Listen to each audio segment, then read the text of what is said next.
Shalom saudara-saudari yang terkasih di dalam Tuhan. Renungan hari ini berjudul Janji Ilahi, Pengharapan Pasti. Bahan bacaan kita terambil dari Mika 5 ayat 1 sampai 4a. Tidak semua kerusakan dapat diperbaiki. Tambal sulam bukan sebuah pilihan. Kesalahan yang fatal butuh sebuah perubahan yang radikal.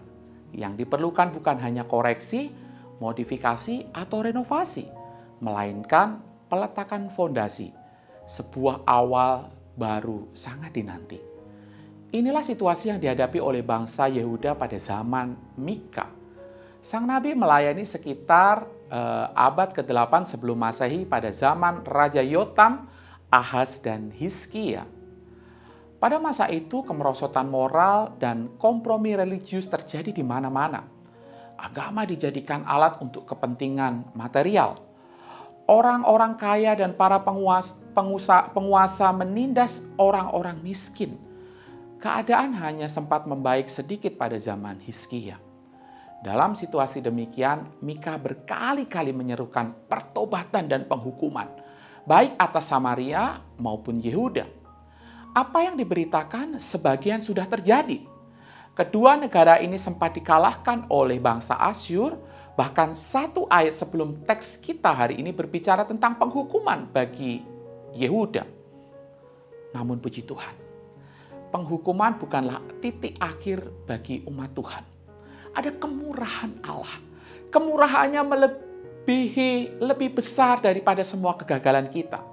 Selama masih ada janji ilahi, masih ada pengharapan yang pasti.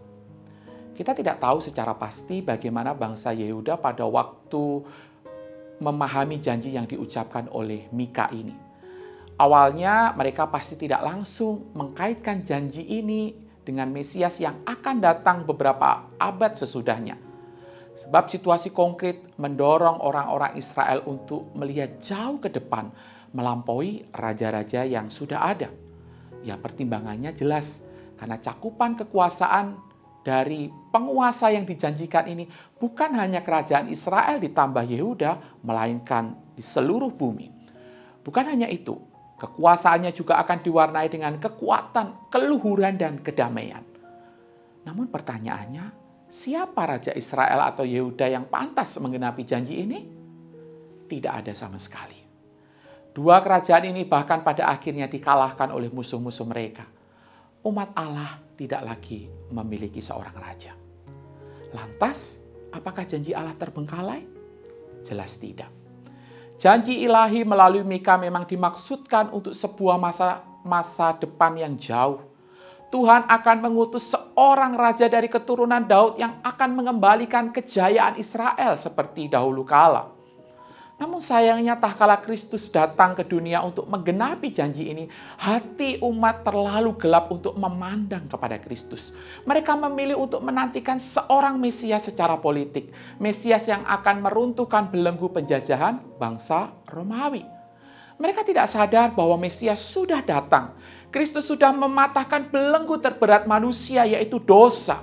Kristus sudah mengalahkan musuh terkuat manusia, yaitu maut. Firman Tuhan hari ini memberikan pengharapan yang teguh bagi kita.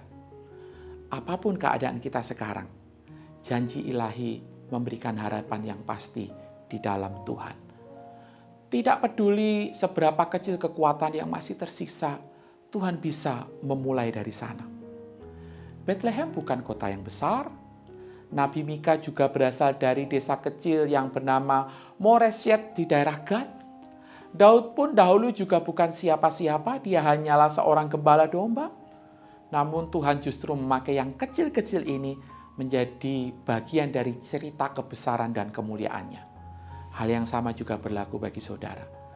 Siapkah saudara untuk mengimani akan janji ilahi dan berpengharapan untuk melihat kemuliaan Allah dinyatakan bagi hidup saudara? Amin. Mari kita berdoa. Tuhan, teruslah tolong kami agar di dalam segala situasi di dalam hidup kami, ketika kami mengimani akan janji-Mu, kami meyakini bahwa pengharapan yang pasti itu akan kami terima di dalam Engkau Yesus Kristus.